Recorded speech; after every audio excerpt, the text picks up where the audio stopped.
aksi nyata menyebarkan pemahaman tentang budaya positif di sekolah. Assalamualaikum warahmatullahi wabarakatuh. Perkenalkan, nama saya Epriana SPD dari SMP Negeri 4 Timbang Gajah. Calon guru penggerak Angkatan 9 Kabupaten Bener Meriah, Provinsi Aceh. Pada kesempatan kali ini, saya akan melakukan aksi nyata menyebarkan pemahaman disiplin positif kepada rekan guru di lingkungan sekolah. Mari kita saksikan video saya berikut ini. Assalamualaikum warahmatullahi wabarakatuh. Waalaikumsalam warahmatullahi wabarakatuh. Puji dan syukur marilah kita panjatkan kehadiran Allah Subhanahu wa taala yang telah memberikan rahmat dan hidayahnya sehingga kita bisa berkumpul di ruangan ini dalam rangka kegiatan aksi nyata kami menyebarkan pemahaman tentang budaya positif di sekolah. Salawat dan salam marilah kita sanjung sajikan ke pangkuan Nabi besar Muhammad Sallallahu Alaihi Wasallam yang telah membawa kita dari alam kebodohan kepada alam yang berilmu pengetahuan seperti yang kita rasakan saat ini. Terima kasih untuk rekan guru yang bersedia hadir dalam kegiatan kami ini. Terima kasih Bapak dan Ibu, semoga nanti apa yang kami sampaikan bisa bermanfaat untuk kita semua. Nah, baiklah Bapak Ibu, dalam kegiatan ini ada beberapa agenda yang akan kami jalankan. Yang pertama, yaitu kita nanti pembukaan mungkin diwakili oleh Ibu Wakil Kepala Sekolah kita. Kemudian nanti ada ice breaking supaya sebelum kita pembelajaran ada penyegaran sedikit. Kemudian nanti kami akan berbagi pemahaman inti terkait dengan disiplin positif dan eksplorasi konsep. Untuk beberapa konsep ada 6 konsep nanti yang akan kita eksplorasi bersama. Kemudian kami akan menampilkan beberapa penerapan yang sudah kami laksanakan. Dan yang terakhir yang paling penting adalah refleksi. Nanti ini akan kami gunakan untuk kedepannya kami bisa memperbaiki aksi nyata kami yang sudah kami laksanakan. Nah, baiklah Bapak Ibu, kita mulai dengan pembukaan. Kami mohonkan kepada Ibu Wakil untuk menyampaikan sedikit kata pengantar tentang kegiatan kami ini. Pada Ibu kami persilakan. Assalamualaikum warahmatullahi wabarakatuh. Waalaikumsalam warahmatullahi wabarakatuh. Alhamdulillah, salatan wa salaman ala Rasulillah. Asyhadu an la ilaha illallah wa asyhadu anna Muhammadan abduhu wa rasuluhu la nabiyya ba'da. Puji rasa syukur marilah sama-sama kita ucapkan kehadirat Allah Subhanahu wa taala yang mana pada kesempatan hari ini kita masih diberikan kesehatan serta kelapangan sehingga kita dapat bersama mengikuti pelaksanaan berbagi nilai positif bersama teman-temannya untuk aksi nyata dari teman-teman yang sedang menjalankan program Guru Penggerak. Kemudian salawat dan salam marilah sama-sama kita ucapkan dari kehadiran besar Muhammad Sallallahu Alaihi Wasallam yang mana berkat beliau sehingga kita dapat hari ini kita dapat menjalankan semua perintah, semua yang diajarkan oleh Rasulullah SAW sehingga kita dapat melaksanakan berbagai macam kegiatan yang dapat kita laksanakan sekarang ini. Baiklah Bapak Ibu, hari yang saya hormati Bapak Ibu Dewan Guru serta yang saya banggakan ibu-ibu guru penggerak ya, yang sedang berjuang. Hari ini kita di sini ikut duduk bersama untuk menemani teman-teman kita dalam rangka menyebarkan pemahaman tentang budaya positif di sekolah. Jadi sekiranya saya sebagai wakil kepala sekolah merasa bangga dengan mereka ini berdua. Karena apa? Dengan ikutnya mereka guru penggerak ini bisa menyebarkan apa yang mereka dapatkan di pelatihan mereka, bisa berbagi dengan kita yang ada di sekolah ini. Semoga dengan apa yang mereka laksanakan ini nantinya bisa berbagi positif dengan kawan-kawan yang ada di sekolah sehingga kita pun tidak ketinggalan dengan apa yang mereka dapatkan. Demikian juga tentunya apa yang mereka dapatkan di sana ini semuanya adalah untuk kemajuan dan perkembangan anak didik kita bersama. Jadi itu saja Bapak Ibu, semoga kegiatan ini dapat kita laksanakan bersama. Kemudian kegiatan ini tentunya insya Allah nanti semoga bermanfaat untuk kita semuanya. Demikian saja mungkin sambutan dari saya. Lebih dari kurang saya mohon maaf. Assalamualaikum warahmatullahi wabarakatuh. Waalaikumsalam warahmatullahi wabarakatuh.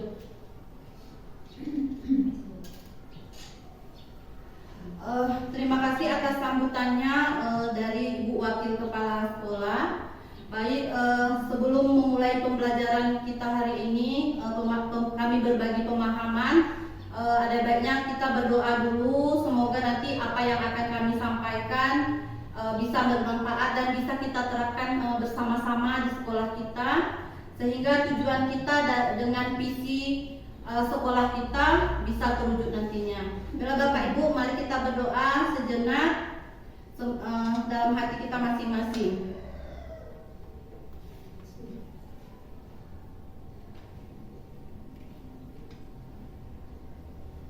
Baik, terima kasih Ibu dan Bapak. Kita mulai saja untuk berbagi pemahaman yang akan dipandu oleh Ibu Winda. Ada Ibu, silakan. Assalamualaikum warahmatullahi wabarakatuh. Waalaikumsalam warahmatullahi wabarakatuh. Bapak Ibu semuanya, terima kasih sudah berhadir di tempat yang berbahagia ini. Pada kesempatan kali ini saya ingin berbagi ilmu yang sudah saya dapatkan dari hasil belajar kami di Guru Penggerak, yaitu tentang penerapan budaya positif yang ada di sekolah. Penyebaran pemahaman tentang budaya positif di sekolah ini tujuan dari aksi nyata yang kami lakukan. Di sini saya bersama Winda Afrida SPD bersama dengan Bu Epriana. Mungkin kami di sini berkolaborasi akan menyebarkan pemahaman tentang budaya positif yang ada di sekolah. Agenda kita yaitu yang pertama pembukaan sudah dibuka oleh Bu Sumi selaku wakil kepala sekolah, dan kemudian sebelum kita belajar kita mulai ice breaking dulu Bapak Ibu ya.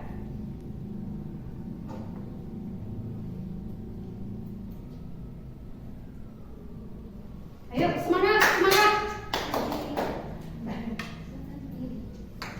Bapak Ibu semuanya diharap berdiri. Kita akan ice breaking.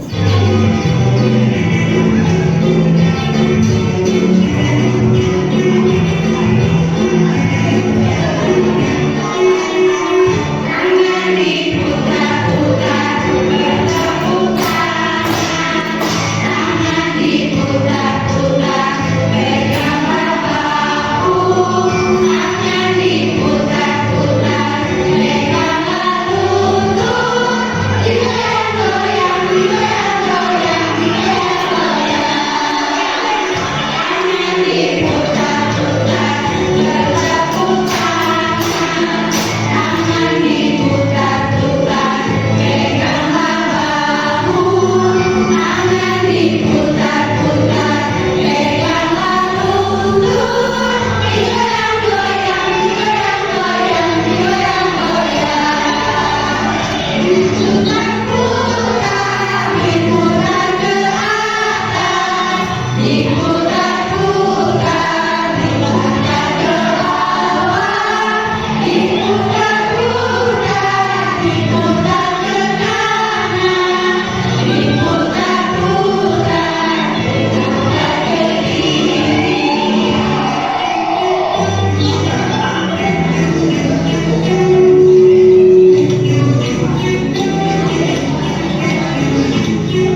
Oke, sebelum kita mulai dengan materi kita, di sini Bapak Ibu saya sudah menyajikan beberapa kalimat pemantik ya, pertanyaan pemantik.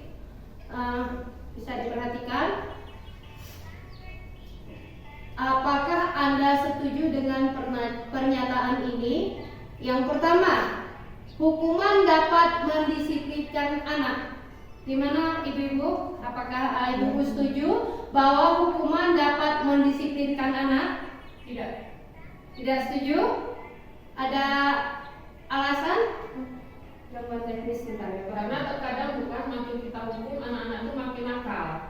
Makin kita hukum, makin nakal. Artinya kalau kita memberikan hukuman ke anak-anak, bukan kebaikan yang kita dapat, tetapi malah anak ini melonjak ya.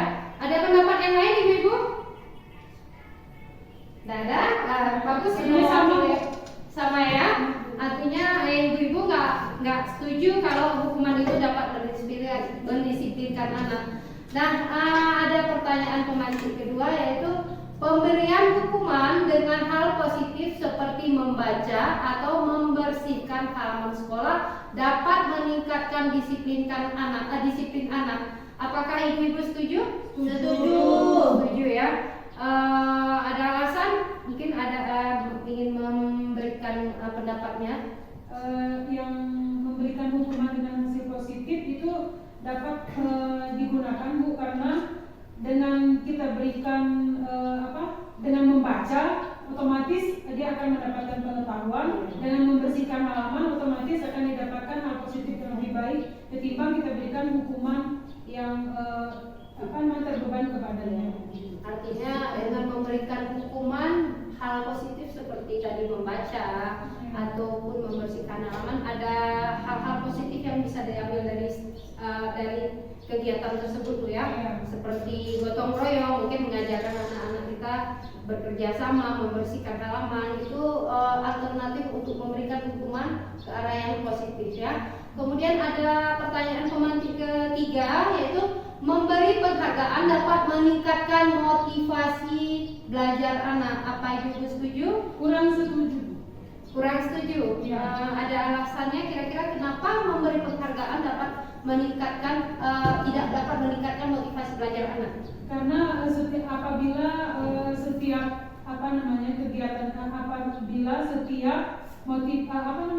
kegiatannya yang kita berikan penghargaan, anak akan selalu mempunyai kegiatan dengan selalu akan ingin mendapatkan hadiah. Ya, ada yang diharapkan, sesuatu dari Mengharapkan hadiah, maka mereka belajar. Tapi Ya. kalau nggak diiming-imingin hadiah, mereka tidak mau belajar. Artinya Ada positifnya, pamrihnya. hal negatifnya adalah mereka selalu mengharapkan hadiah ke depannya ya. Boleh, bagus sekali pandangan dari ibu-ibu semua. Jadi kalau kita penghargaan itu kalau terus diberikan itu akan membuat anak menjadi tergantung kepada hadiah ya. Pada saat kita tidak memberikan hadiah, anak-anak itu tidak mau melakukan kegiatan atau belajar hal positif itu. Kemudian lanjut tentang budaya positif. Di sini ada beberapa pernyataan tentang budaya positif. Yang pertama adalah budaya positif merupakan perwujudan dari nilai-nilai atau keyakinan yang diterapkan di sekolah. Budaya positif diterapkan di sekolah adalah salah satu perwujudan dari visi guru yang mengandung nilai-nilai kebajikan sesuai dengan tujuan pendidikan nasional yang dijabarkan dalam profil pelajar Pancasila. Kemudian budaya positif diawali dengan perubahan paradigma tentang teori kontrol. Di sini nanti Ibu Bapak akan saya jabarkan tentang teori kontrol. Selama ini barangkali kita sebagai guru merasa berkewajiban mengontrol perilaku siswa agar memiliki perilaku yang sesuai dengan yang guru harapkan. Ya, lanjut di sini ada 6 dimensi utama dari profil pelajar Pancasila. Yang pertama adalah beriman dan bertakwa, berkebinekaan global, bergotong royong, mandiri, bernalar kritis, juga kreatif. Nah, untuk mewujudkan budaya positif yang setelah saya jabarkan tadi, kita bisa berpatokan pada 6 dimensi utama profil pelajar Pancasila.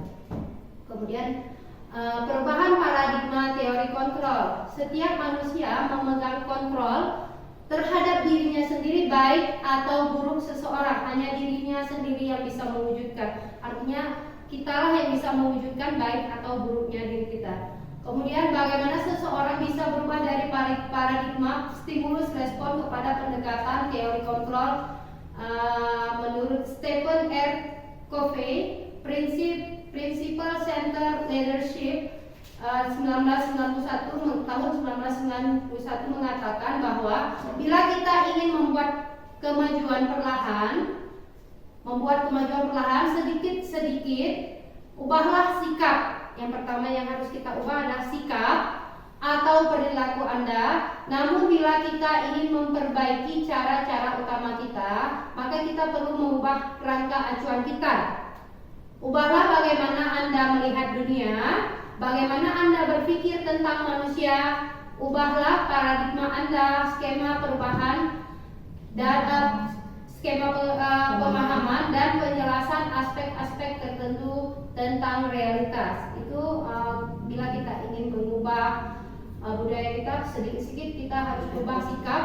Saya simpulkan kembali, sikap. Kemudian kalau ingin kita ubah, memperbaiki cara utama kita perlu mengubah kerangka acuan kita.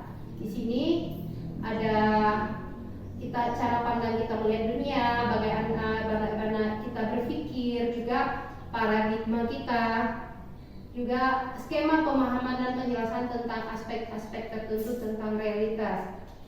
Lanjut, di sini Bapak, Ibu-ibu semua, saya ingin meminta 2 orang, mungkin ada yang mau bersedia untuk mempraktekkan tentang kepala kontrol. tangan. Jadi nanti kita akan mengaitkannya dengan teori kontrol.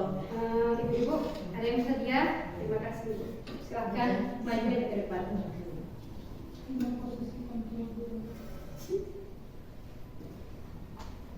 Ibu-ibu yang lain boleh memperhatikan peragaan teori kepalan tangan yang akan diperagakan oleh teman kita. Ini bayangkan bahwa yang di kepala ini adalah emas permata, gitu ya. Emas yang dikepal oleh Bu Jas. Jadi Bu Jas bertahan untuk mempertahankan emas permata yang di kepala.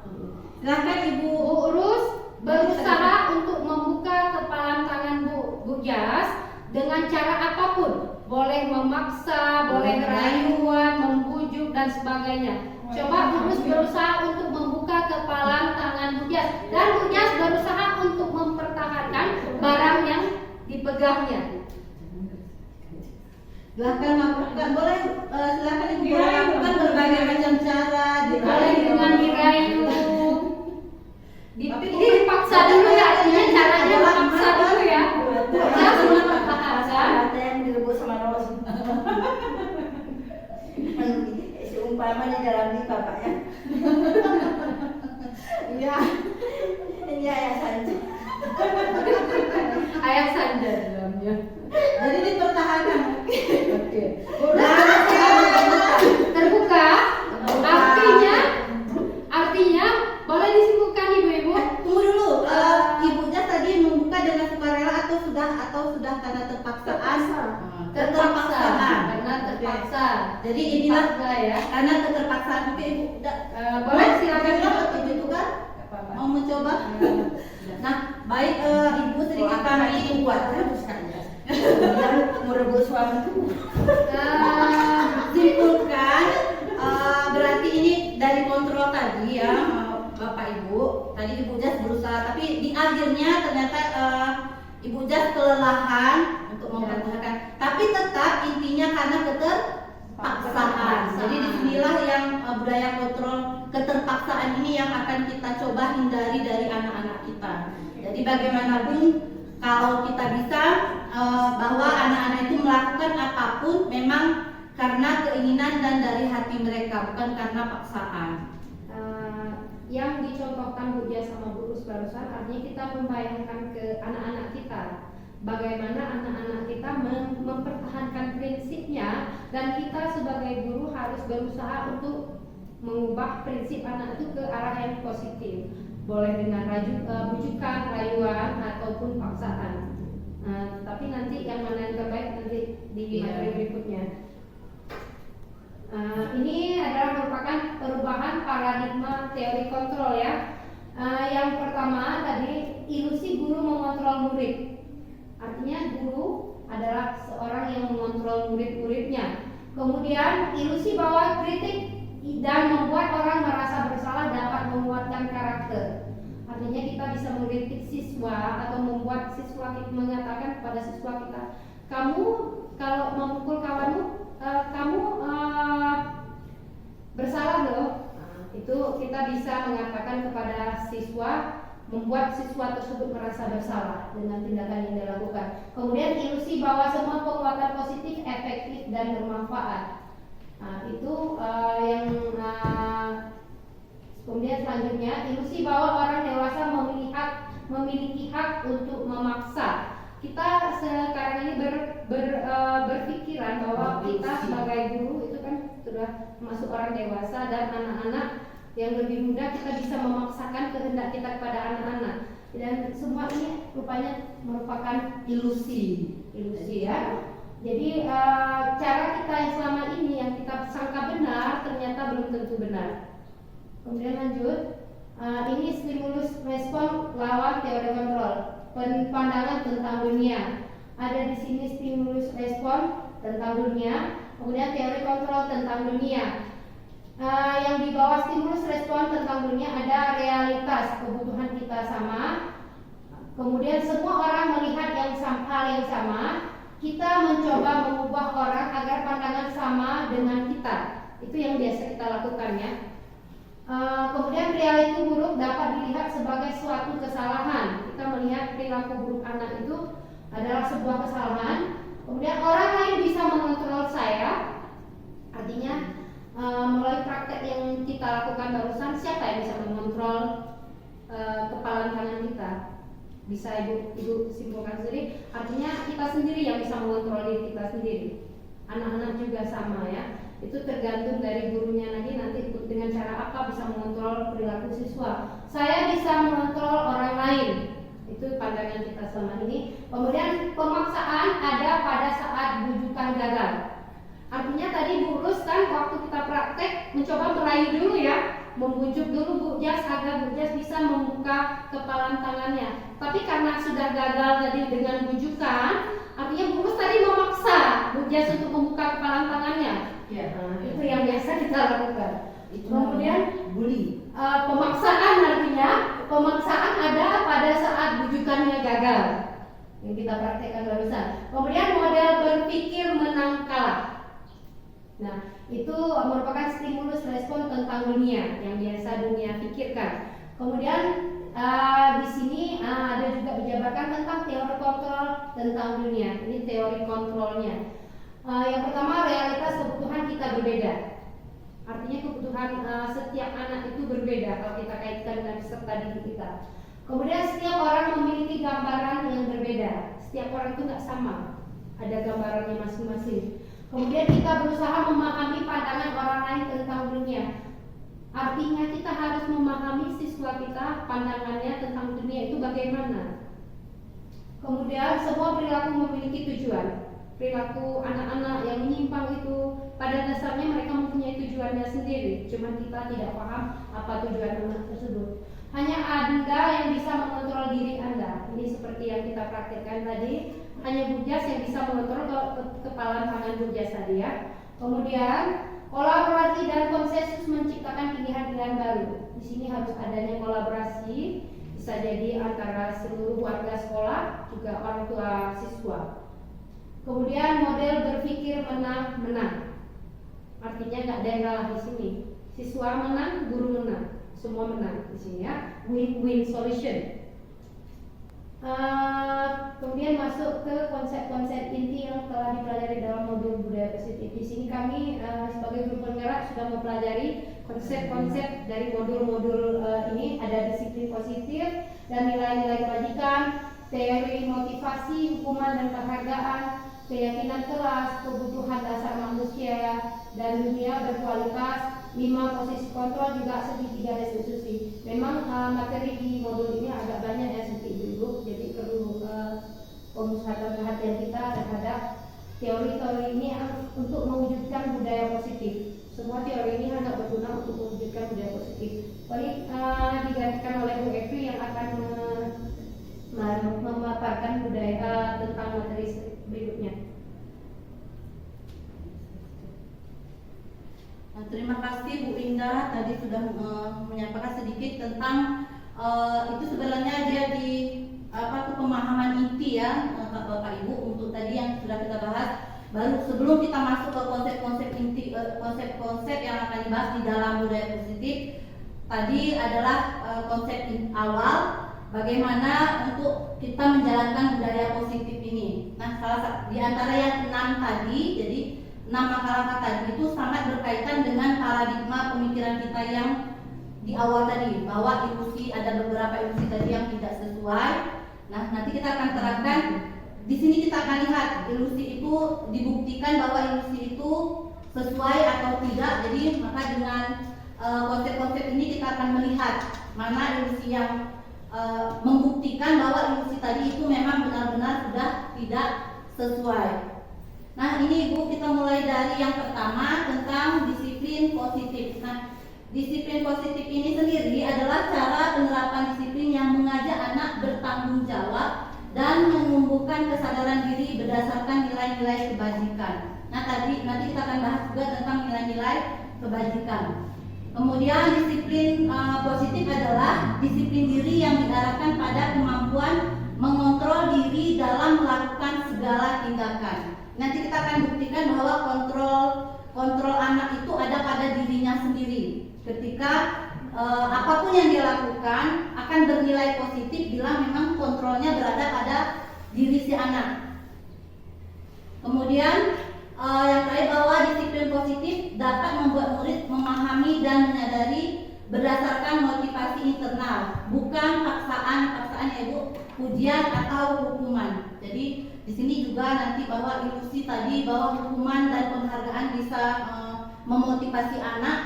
Disinilah kita akan lihat memang terkadang bisa, tapi mungkin nilai positifnya akan lebih kurang, menjadi berkurang ketika anak-anak itu melakukan segala kegiatannya dengan paksaan atau dengan pemberian hadiah, pujian. Tapi dia tetap perilakuan itu terkadang memang kita akan temukan anak-anak dengan perilaku positif bila kita memaksa memberi pujian ataupun hukuman. Tapi nanti akan kembali kepada ilusi yang tadi tidak sesuai dengan posisi kontrol.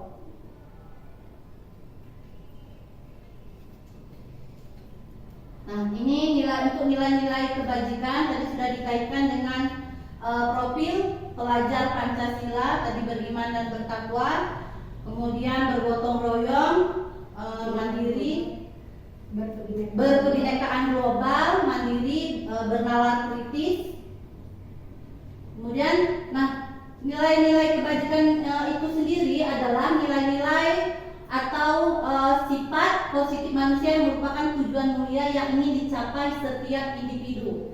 Nilai-nilai kebajikan universal meliputi hal-hal seperti keadilan, tanggung jawab, kejujuran, bersyukur, lurus hati, berprinsip, integritas, kasih sayang, rajin, komitmen, percaya diri, dan kesabaran, serta masih banyak lagi. Nanti kita bisa kaitkan dengan kompetensi yang diharapkan di profil pelajar Pancasila. Nah, ini dia Ibu Bapak, kaitannya dengan teori kontrol tadi, bahwa yang pertama seseorang melakukan sesuatu ada beberapa motivasi. Yang pertama, menghindari ketidaknyamanan atau hukuman. Ini merupakan motivasi ekstrinsik. Jadi dari luar, eksternal. Jadi dia datangnya dari luar karena mereka tidak nyaman dengan hukuman, karena kita misalnya kita buat peraturan. Jadi mereka takut mereka dianggap melanggar peraturan. Jadi dia mengerjakan itu bukan dari kehendak dia sendiri, tapi karena adanya motivasi eksternal. Kemudian untuk mendapatkan imbalan atau penghargaan terkadang ini kita rasa baik karena kita melakukan sesuatu supaya kita dihargai, supaya dihormati, tapi ternyata ini merupakan motivasi eksternal. Nah, kemudian ini yang terakhir adalah untuk menjadi orang yang mereka inginkan dan menghargai diri sendiri dengan nilai-nilai yang mereka percaya. Inilah motivasi internal yang ingin kita capai. ini yang ingin kita capai sesuai dengan para perubahan paradigma tadi. Nah, ini dia Bapak Ibu. Jadi cara usaha apa kita dengan semaksimal mungkin kita bisa mendapatkan motivasi internal itu. Nah, ada dua cara mungkin yang bisa kita lakukan. Kurangi pemberian hadiah yang berlebihan dan hindari hukuman. Tapi kembali lagi kepada apa yang di awal tadi, bahwa ada hukuman tertentu apabila memang sudah Anak ini melakukan tindakan yang sudah memang perilaku mereka sudah luar biasa. Jadi mungkin boleh, tapi sebisa mungkin kita hindari. Nah, ternyata Bapak Ibu, anak-anak kenapa terkadang melakukan beberapa hal yang tidak sesuai, karena ada kita bahas dengan kebutuhan dasar manusia. Nah, ada 5 kebutuhan dasar menurut Dr. William Glasser untuk dapat memenuhi kebutuhan, yaitu yang dicetuskan oleh Dr. Glasser dinyatakan bahwa segala yang kita lakukan adalah perilaku. Hampir semua perilaku yang dipilih itu adalah didorong oleh gen kita untuk memenuhi 5 kebutuhan. Jadi ada 5 kebutuhan dasar, yaitu adanya survival, kebutuhan untuk bertahan hidup, kemudian love and belonging atau kasih sayang dan kebersamaan, kemudian kekuatan, harga diri, kebebasan, dan terakhir adalah kesenangan dan kenikmatan. Jadi kita sebagai manusia memiliki 5 kebutuhan dasar yang memang wajib harus terpenuhi supaya apapun yang akan kita lakukan memang datangnya dari dalam diri atau menjadi motivasi internal. Terkadang ketika di antara anak-anak kita, siswa kita tidak mendapatkan yang 5 ini, salah satunya saja, inilah yang biasanya menyebabkan anak-anak cenderung melakukan tindakan-tindakan yang negatif. Saya tambahkan sedikit Bu ya. Contoh mungkin pada kenyataan yang kita alami di sekolah kita itu seperti kelas 3 ya. Mereka kadang-kadang waktu belajar suka lempar-lemparan kertas. Itu kira-kira kebutuhan dasar apa yang mereka tidak miliki? Menurut Bapak Ibu? Kebebasan. Ada lagi yang lain? Kebiasaan. Kebiasaan. Nggak masuk ke ini yang Ini ada 5 ya, Bu. kebutuhannya yang belum tentu mengesahkan kasih sayang, mungkin meminta perhatian, ya. Kemudian satu lagi ada kesenangan. Mereka dengan melempar-lempar kertas, kira-kira mereka senang nggak? Senang. Berarti itulah kesimpulannya bahwa mereka melakukan kegiatan melempar-lempar kertas, bermain-main bola di dalam kelas itu karena mereka membutuhkan kesenangan. Artinya kebutuhan kesenangannya itu belum terpenuhi. Itu yang bisa saya bantu. Ya, benar Bapak. Jadi nantinya kita di kelas dituntut agar ini biasanya di BK ya Bu ya. Nanti mungkin boleh di awal, kalau kita sekarang sudah ada apa asesmen diagnostik, nanti mungkin kita kedepannya bisa mencoba untuk menganalisis 5 kebutuhan dasar murid kita ini. Jadi nanti ketika pembelajaran pelan-pelan kita bisa memilih motivasi meningkatkan motivasi anak itu tidak dari kita saja, tapi memang dia datangnya dari internal, dari dalam diri anak. Ini dia ya Bapak Ibu. Jadi pertama tadi adalah bertahan hidup. Nah, di dalam bertahan hidup apa saja atau disebut juga dengan kebutuhan fisiologis, yang diperlukan untuk mempertahankan kehidupan seperti kesehatan, fisik dan mental, tempat tinggal, tempat tidur, makan atau bernapas. Nah, mungkin yang tadi seperti kasus yang disampaikan Ibu Winda, ada di antara siswa kita untuk di kebutuhan bertahan hidup ini saja mereka kurang memenuhi, tidak terpenuhi. Kemudian di sini ada kebutuhan love and belonging atau kasih sayang dan kebersamaan. Itu berhubungan dengan keinginan untuk tetap terhubung dengan orang lain seperti teman, keluarga, pasangan hidup, teman kerja, hewan peliharaan dan komunitas di mana kita tergabung. Jadi kalau kita kaitkan dengan anak-anak, mungkin dia lebih kepada orang tua, perhatian keluarga.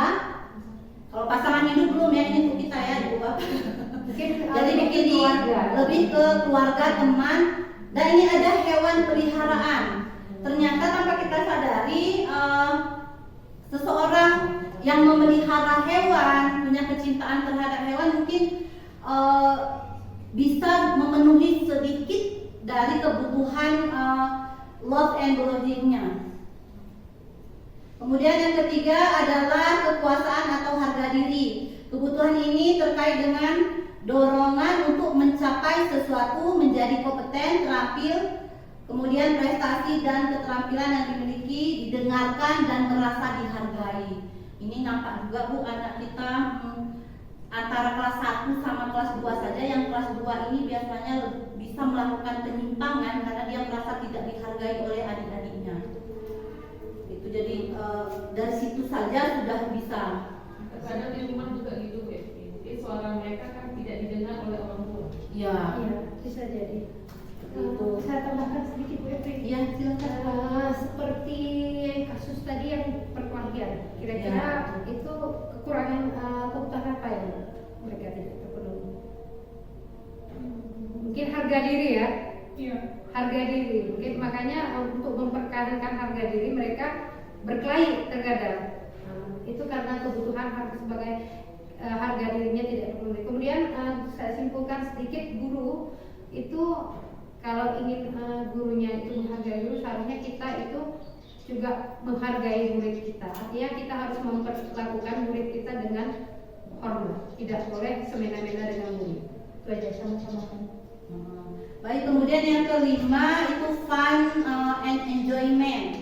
Jadi enjoyment saya nggak lancar kali ya Bu, Rusia bahasa Inggrisnya tidak pasti. Jadi dia di bahasa istilahnya itu fun dan enjoyment atau kesenangan dan kenikmatan. Mungkin ini juga kesenangan adalah bermain, humor, relaksasi dan pembelajaran yang bermakna.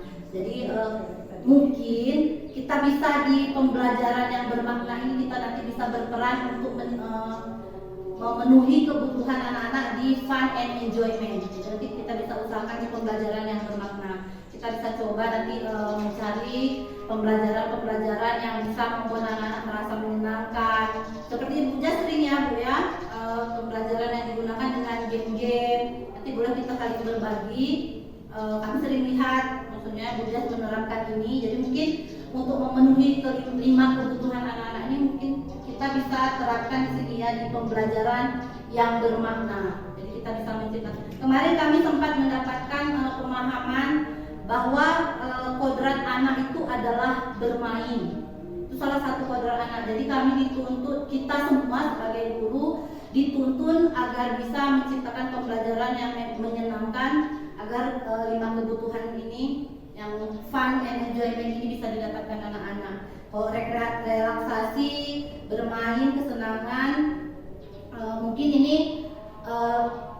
paling lebih banyak mereka mungkin dipenuhinya di rumah. Itu tergantung orang tuanya. Orang tuanya ada yang memang kadang-kadang nggak ada humor-humornya. Ya kan, kalau kita dengar cerita ayahku itu giging, ada cerita ibu teman curhat anak-anak kita. Cerita saya Bu, ayah saya tuh bengis, katanya wajahnya itu bengis. Mungkin itu salah satu penyebab mungkin terjadinya penyimpangan-penyimpangan di lingkungan sekolah kita. Dan konsep yang berikutnya adalah di keyakinan kelas. Nah, keyakinan kelas ini dibuat secara bersama-sama dengan seluruh siswa. Keyakinan kelas merupakan salah satu disiplin positif yang dapat untuk diterapkan dalam membangun budaya positif di lingkungan sekolah. Keyakinan kelas harus berupa kalimat positif. Keyakinan kelas haruslah berpihak kepada murid dan dirumuskan bersama-sama dengan murid demi membangun kemandirian mereka. Guru hanyalah sebagai fasilitator di dalam hal ini. Keyakinan kelas dibuat dengan secara universal yang mencakup berbagai macam aspek kesepakatan atau aturan yang telah berlaku di dalam ruang tersebut. Jadi Ibu, kami sudah mencoba, nanti kita akan putarkan juga video saya. Kemarin saya sudah mencoba di kelas 7 dan saya rasa kemarin juga di kelas-kelas yang lain sudah ada, tapi mungkin sedikit koreksian karena ditulis di sana masih peraturan. Ternyata Bapak Ibu, kalau peraturan itu kesannya ada nilai memaksa, makanya kenapa diganti bukan peraturan, jadi keyakinan kelas. Jadi keyakinan kelas ini, kalau peraturan biasanya kita buat secara sepihak, kita saja yang membuat. Tapi kalau keyakinan kelas ini kita arahkan bersama-sama dengan seluruh siswa. Jadi anak-anak kita minta dulu apa yang ingin dia wujudkan di kelas mereka seperti apa yang mereka harapkan. Jadi keinginan itulah yang kita tuangkan dalam keyakinan. Jadi hampir seperti peraturan, tapi peraturan itu dibuat oleh mereka sendiri. Jadi ketika melanggar mereka sendiri yang tahu. Jadi mereka tidak ada merasa keterpaksaan. Kalau peraturan kan kita yang tetapkan. Jadi itu nanti boleh akhirnya dituangkan menjadi peraturan karena tapi tetap harus disesuaikan dengan kesepakatan bersama dengan siswa. Kemudian dia harus berupa kalimat positif. Ini yang mungkin sering sebelumnya kita gunakan, dilarang membuang sampah, dilarang. Nah, di dalam keyakinan kelas itulah yang dirubah, diganti dengan nilai-nilai positif. Karena pernah ada pengalaman kayak kita sama anak kecil biasanya bilang jangan nakal ya. Nah, jadi anak-anak terngiangnya itu nakalnya. Tapi baik budi kita ganti dengan kalimat yang positif. Jadi seperti itu juga dengan keyakinan kelas, sebaiknya digunakan dengan kalimat positif. Misalnya dilarang membuang sampah, kita tukarkan ganti dengan apa Ibu yang bisa diganti Ibu Bapak? Buang sampah pada tempat. Buang ya, itu sering ya. Buanglah sampah pada tempatnya. Kemudian usaha sebisa mungkin diterapkan dengan menggunakan kalimat positif. Di sini ada nggak ya? Bentar saya cek yang X dan Y belum ya. Nah, baiklah, ini dulu. Kemudian dirumuskan bersama dengan murid dengan membangun kemandirian. Jadi anak-anak kita minta dulu buat, baru kita sepakati sambil kita pilih yang mana kalimatnya kita tukar menjadi kalimat positif. Kemudian kita cuma fasilitator. Jadi fasilitator ternyata perannya itu cuma memberikan fasilitas. Jadi anak-anak kita kasih kertas isi, kemudian cuma mereka yang menunjukkan apa saja yang mereka ingin wujudkan. Jadi kita cuma memfasilitasi saja. Nah, ini langkah-langkahnya. Pertama, meminta peserta didik membuat keyakinan yang ingin mereka wujudkan di kelas, mengulas keyakinan dari masing-masing siswa, memilih keyakinan kelas yang paling penting dari banyaknya anak-anak yang dibuat. Nanti kita pilih yang paling penting, kemudian merubah keyakinan kelas menjadi kalimat positif, mengecek dan menyepakati keyakinan kelas. Ini mungkin tidak ada di sini tapi ada di video penerapan. Kalau mengecek dan menyepakati keyakinan kelas ini nanti dia ada tabel T sama tabel Y. Jadi di tabel T kita cek yang sudah diterapkan anak-anak itu cocok nggak dengan yang tampak dan tidak tampak. Nanti ada di tabel T dan tabel Y. Jadi tampak itu ketika anak-anak kita sudah membuat bahwa keyakinan kelasnya itu adalah disiplin, nilai kebajikannya disiplin. Nanti apa yang harus ditampilkan anak-anak itu nanti kita gambarkan di tabel T ketika kita menyusun. Jadi apa yang boleh ditampakkan, misalnya dari disiplin waktu, apa yang ditampakkan, apa yang harus dilakukan anak-anak, disiplin waktu. Misalnya saya kasih contoh, datang tepat waktu. Kemudian yang tidak ditampakkan itu dia tidak boleh datang terlambat. Jadi kita tetap harus tunjukkan apa yang tidak boleh mereka lakukan supaya terwujud keyakinan disiplin waktu. Ibu-ibu, ini ada video untuk membuat keyakinan kelas, boleh disimak Bu Ibu, supaya bisa dipraktikkan dalam. Assalamualaikum warahmatullahi wabarakatuh. Video kali ini merupakan penerapan disiplin positif di kelas terkait membuat keyakinan kelas bersama siswa kelas 7 SMP Negeri 4 Timang Gajah. Keyakinan kelas adalah sebuah nilai-nilai kebajikan universal yang telah disepakati secara tersirat dan tersurat. Keyakinan kelas dibuat secara bersama-sama dengan seluruh siswa yang mempunyai nilai-nilai kebajikan yang dapat dipercaya. Keyakinan kelas merupakan salah satu disiplin positif yang dapat diterapkan dalam membangun budaya positif di lingkungan sekolah. Langkah menyusun keyakinan kelas. 1. Siswa menulis keyakinan yang mereka inginkan. 2. Guru dan siswa mengulas keyakinan yang telah ditulis. 3. Guru dan siswa memilih keyakinan kelas yang penting. 4. Mengubah keyakinan kelas menjadi kalimat positif. 5. Mengecek dan menyepakati keyakinan kelas. Untuk lebih jelasnya, marilah kita saksikan video berikut ini.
silahkan saja mereka buat apa yang mereka inginkan. Jadi jangan batasi dulu mau yang positif mau yang negatif supaya nanti kita bisa identifikasi di lingkungan.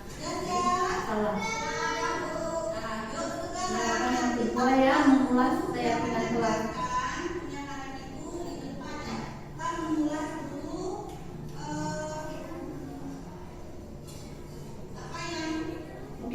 ada sedikit kekurangan. Tadi kan kita cuma fasilitator, tapi kalau kemarin saya putuskan saya yang setelah ditempel saya yang menyimpulkan. Karena kan kemarin anak-anak masih banyak yang bingung.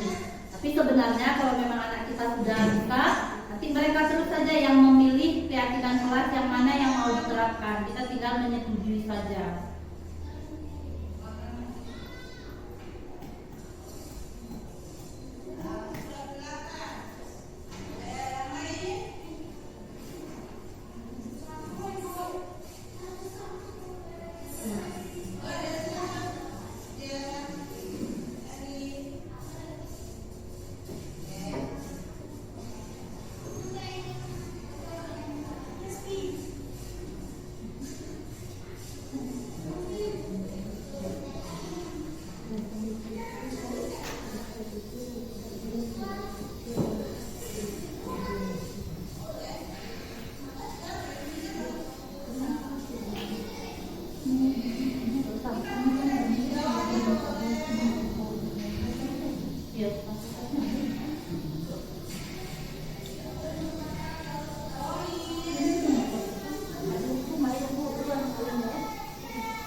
Jadi sebaiknya kalau udah bisa anak-anaknya, kita minta terus mereka yang memilihnya. Kayak saya dapat referensi baru lagi, tapi kemarin memang saya putuskan saya dulu yang memilihkan yang mana yang bisa diterapkan di kelas. Tapi tetap kita minta sepakatan dulu dengan anak-anak.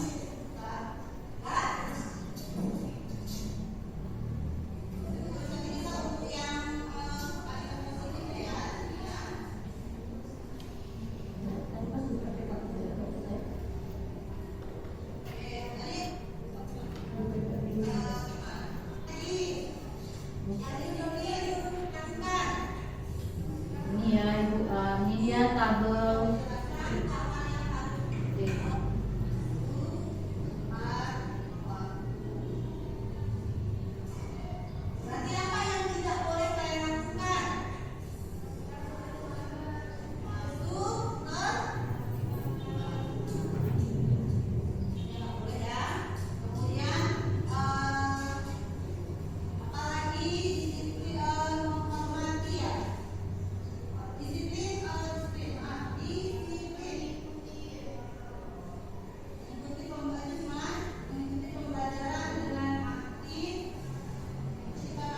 Kita pilih dulu dari keyakinan yang sudah ditulis anak-anak. Jadi kita pilihkan mana yang disiplin, kemudian mana tanggung jawab, kemudian mana yang santun, tadi yang jujur, yang nilai-nilai kebajikan. Jadi di sini kemarin mungkin cuma ada 3 ya, tanggung jawab, disiplin, dan apa satu lagi, sopan santun dari yang disepakati anak-anak. Lewatkan saja ya. Yang tabel Y, lihat di tabel Y ya.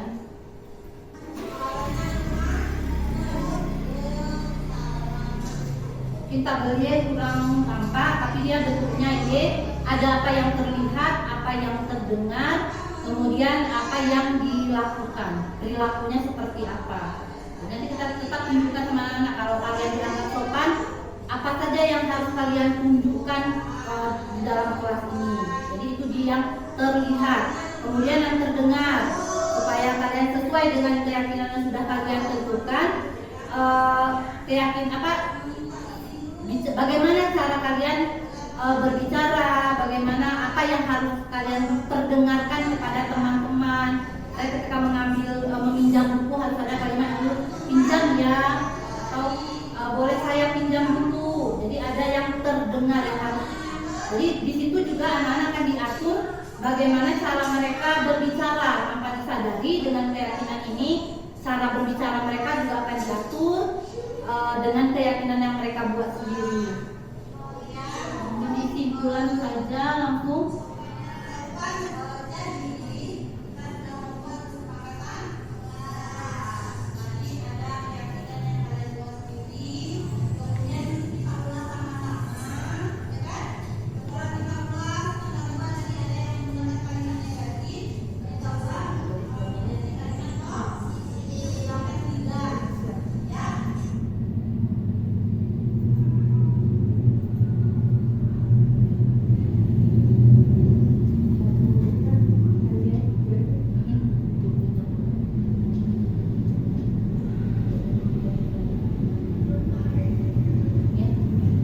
Jadi dapat saya simpulkan untuk keyakinan kelas tadi ada beberapa langkah dan sudah saya gambarkan juga.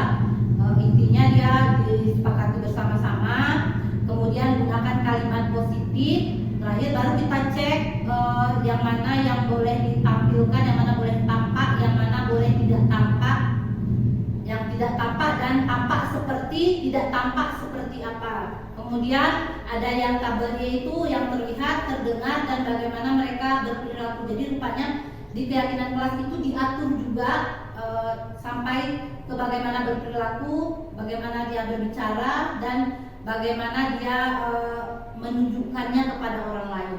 Dan masuk yang berikutnya kita serahkan kepada Ibu Winda.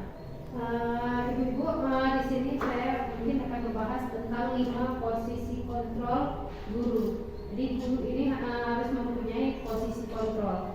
Kita nggak tahu selama ini kita berada di posisi kontrol yang mana. Di sini ada 5 posisi kontrol. Yang pertama ada posisi kontrol penghukum. Apakah kita masih di posisi ini sekarang? Nanti kita lihat ya. Kemudian ada posisi kontrol pembuat rasa bersalah.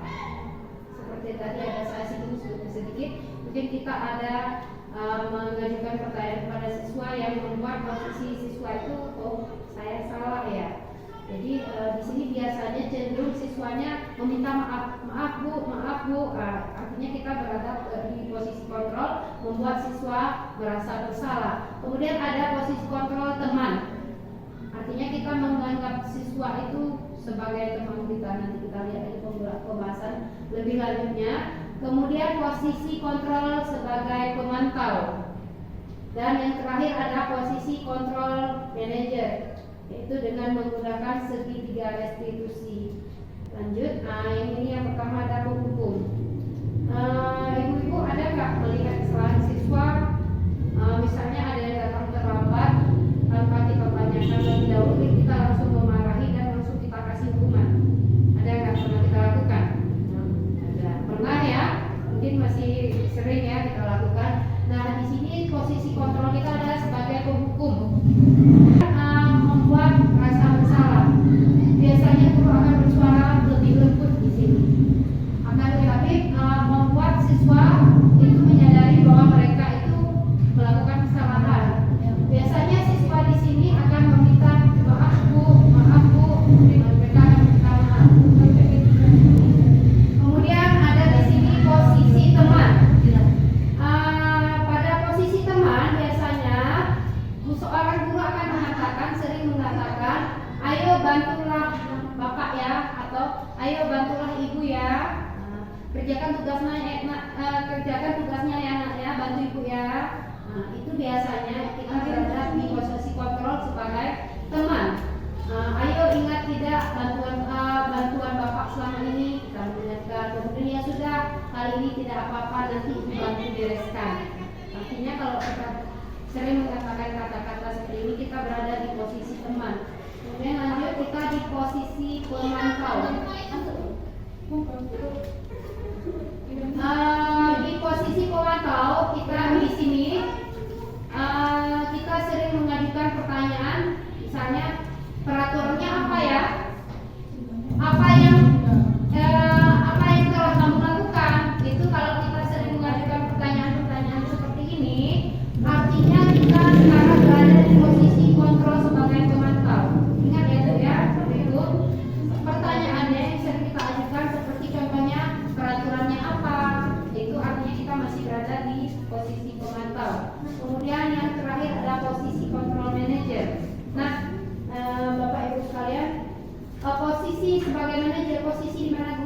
kalau sesuatu bermasalah dengan murid, kemudian mempersiapkan murid mempertanggungjawabkan perilakunya sendiri, mendukung murid agar menemukan solusi atas permasalahannya sendiri. Artinya murid dituntut supaya bisa menemukan permasalahannya sendiri, menyelesaikannya sendiri.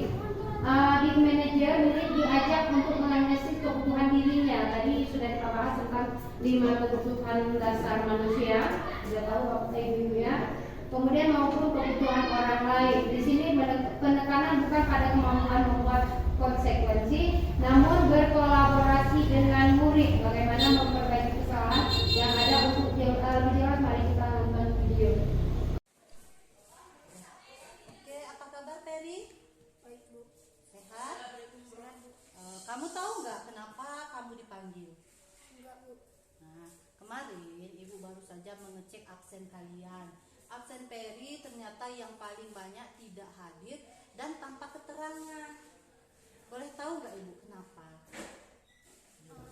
Sering telat bangun Bu. Makanya kamu nggak ke sekolah. Kenapa bisa telat bangun? Begadang Bu. Enak ya begadang? Iya. Jadi kamu ngapain? Kenapa begadang? Ada nggak manfaatnya kira-kira? Main game. Manfaat game itu ada nggak kira-kira? Jadi apa ada dampaknya dampak negatif ada nggak? Ada. Apa aja? Ya.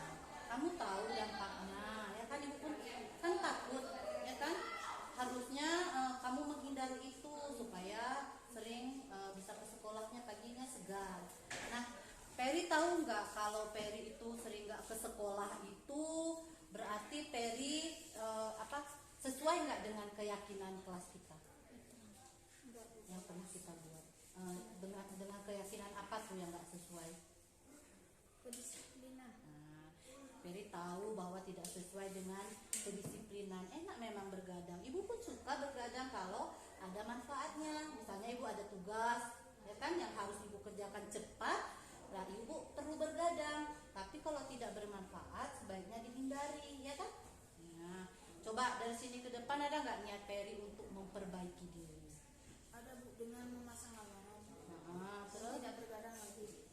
oke, baik ya. Dari sini ke depan Ibu akan cek absen Peri supaya bisa menambah nanti nilai, karena kehadiran itu bisa menambah nilai. Ya? Jadi dari sini ke depan Ibu mohon Ibu akan cek absennya terus. Ibu harapkan Peri bisa menjaga waktu supaya bisa pergi ke sekolah dan hadir tepat waktu, ya kan? Kalaupun memang harus tidak hadir, Ibu mohon ada alasan misalnya seperti sakit, itu Ibu akan memaklumi. Nah, dari sini ke depan tolong perbaiki diri. Terima kasih Peri sudah mau memperbaiki dirinya dari sini ke depan. Oke, dah silakan kembali ke kelas Peri. Ada tugas Ibu-ibu. Kira-kira dari penjelasan saya tadi kan ada 5 posisi kontrol. Saya ulang kembali, ada posisi kontrol pendukung yang sering kamu selalu saja salah, selalu yang terakhir selesai. Ini contoh kata-kata yang sering dikeluarkan guru. Artinya kita mendukung siswa di sini. Posisi pendukung, kemudian rasa bersalah, kita membuat siswa itu merasa bahwa dirinya bersalah dan mereka ujung-ujungnya minta maaf ya. Kemudian ada lagi posisi teman yang sering kita bantu. Jadi kita kalau posisi teman, kita sering membantu siswa tersebut. Artinya kita menganggap siswa itu sebagai temannya. Kemudian ada lagi posisi pemantau. Seperti saya bilang tadi, kita sering mengingatkan peraturannya apa ya. Nah, ini contoh pertanyaannya. Apa yang telah kamu lakukan dan sebagainya. Kemudian yang terakhir posisi manajer. Di posisi manajer ini kita memposisikan siswa itu bekerja sama dengan kita, mereka menemukan masalahnya sendiri, mengidentifikasi apa yang kesalahannya, kemudian siswa tersebut harus bisa memperbaiki dirinya, apa yang bisa mereka lakukan untuk memperbaiki. Juga kita mengingatkan dengan keyakinan kelas mana yang mereka tidak sesuai perilaku mereka ya. Ya, ini tugasnya. Saya kecewa sekali dengan kamu. Kira-kira itu siapa yang mengatakan orang merasa bersalah. Saya kecewa sekali dengan kamu ini, kata-kata yang sering dikeluarkan oleh posisi kontrol si pembuat orang mengaku bersalah. Kemudian kamu tidak pernah benar melakukannya. Itu biasa berada di posisi penghukum. Ayolah lakukan demi ibu bapak. Itu biasa dikeluarkan kata-kata oleh posisi sebagai teman. Kemudian apakah kamu mau mendapatkan stiker bintang hari ini? Pernah nggak ibu-ibu mempraktekannya? Berarti kita di sini posisi kita sebagai penonton. Kemudian bagaimana kamu bisa menyelesaikan masalah ini? Di sini baru sebagai manajer. Kamu selalu yang paling terakhir. Ini juga penghukum. Kira-kira dari kelima posisi kontrol ini, bapak ibu-ibu semuanya, bisa nggak ibu-ibu menyimpulkan kira-kira posisi kontrol yang mana yang paling bagus kita terapkan? Manajer ya. Oke. Manajer. Jadi menurut Bu Jas posisi kontrol manajer. Ayo kita lihat kesimpulan. Oke, kita sampai di kesimpulan di posisi kontrol. Yang pertama, bisa jadi praktik penerapan disiplin hari kita kembali ke posisi teman atau penantau. Biasa kita kembali ke teman atau pemantau karena murid yang ditangani belum siap diajak berdiskusi. Artinya kalau di manajer kita mengajak murid untuk berdiskusi, diundang melakukan restitusi. Ada nanti saya tunjukkan segitiga restitusi. Namun perlu disadari tujuan akhir dari 5 posisi kontrol seorang guru adalah pencapaian posisi manajer. Tepat sekali ya jawaban Bu tadi. Jadi yang paling cocok kita sebagai posisi manajer ini yang paling bagus kita terapkan untuk mendisiplinkan siswa kita. Di mana posisi inilah murid dapat menjadi pribadi yang mandiri, merdeka dan bertanggung jawab atas segala perilaku dan sikapnya, yang pada akhirnya dapat menciptakan lingkungan yang positif, nyaman dan aman. Artinya kalau kita berada di posisi kontrol manager, itu kita sudah memerdekakan murid. Nah, itulah yang dituntut oleh kurikulum merdeka pada saat ini, untuk memerdekakan murid. Oke, ini segitiga restitusi untuk posisi manajer tadi. Di sini ada 3 tindakan yang perlu kita lakukan. Yang pertama ada menstabilkan identitas. Kita bisa menanyakan dulu kenapa si anak melakukan kesalahan tersebut, kira-kira ada nggak alasannya. Nah, kita kuatkan dulu identitas siswa ini. Kalau siswanya sedang marah, artinya kita menstabilkan emosinya dulu. Kemudian kita memvalidasi kebutuhan atau kesalahannya. Di sini kita mengarahkan siswa itu agar menyadari kesalahannya, atau kita melakukan validasi apa sebenarnya yang dibutuhkan anak. Dari 5 kebutuhan dasar manusia ini, kebutuhan apa yang belum terpenuhi pada diri anak. Kemudian tahapan terakhir adalah kita menanyakan keyakinan kelas. Di sini kita menanyakan keyakinan kelas mana yang kira-kira tidak dipenuhi oleh anak tersebut. Keyakinan kelas yang kita buat bersama di kelas tadi ya. Di sini segitiga restitusi digunakan untuk posisi kontrol sebagai manajer. Oke, kita sudah sampai di akhir, ibu-ibu semuanya. Kira-kira dari pemaparan saya barusan ada nggak pertanyaan ibu-ibu semuanya? Ada nggak yang mau ditanyakan? Nggak ada. Oke, baiklah, sepertinya sudah ya, alhamdulillah semuanya yang sudah kami sampaikan, mudah-mudahan pelan-pelan kita bisa terapkan. Tapi sedikit ibu kita sebagai refleksi, kami mohonkan untuk perbaikan kami nantinya ke depan.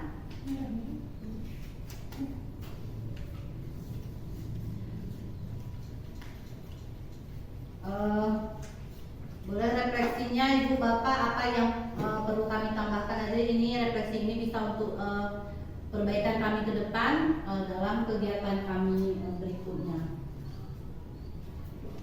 Ada program?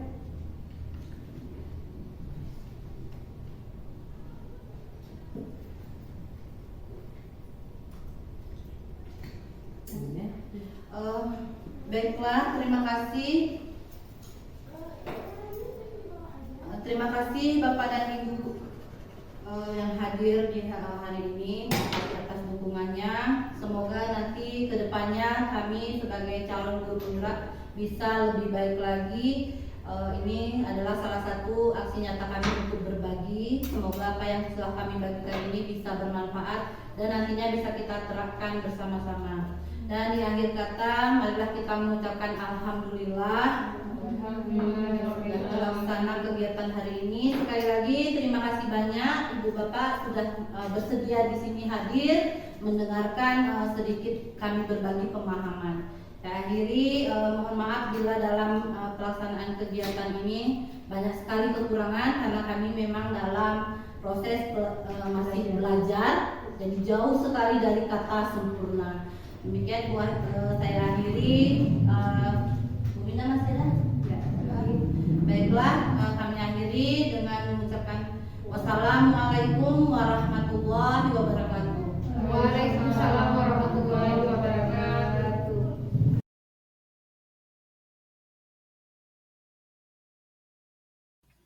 Assalamualaikum warahmatullahi wabarakatuh.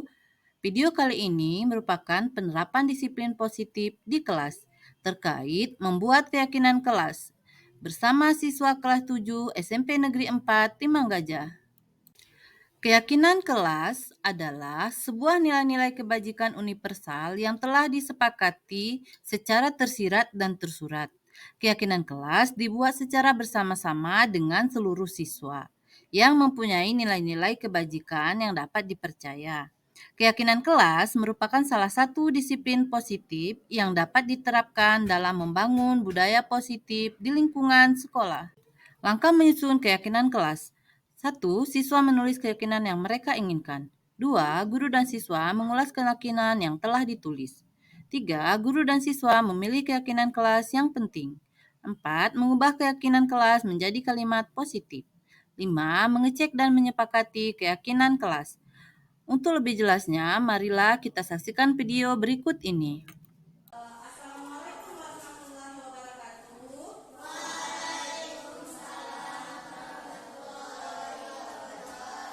Apa kabar hari ini?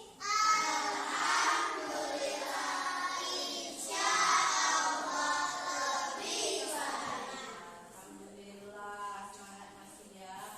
Nah, anak-anak ibu, sebelum kita memulai pembelajaran, sebaiknya seperti biasa kita buat dulu keyakinan kelas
Alhamdulillah selesai membuat keyakinan kelas. Semoga semua siswa bisa menjalankan dengan penuh kesadaran.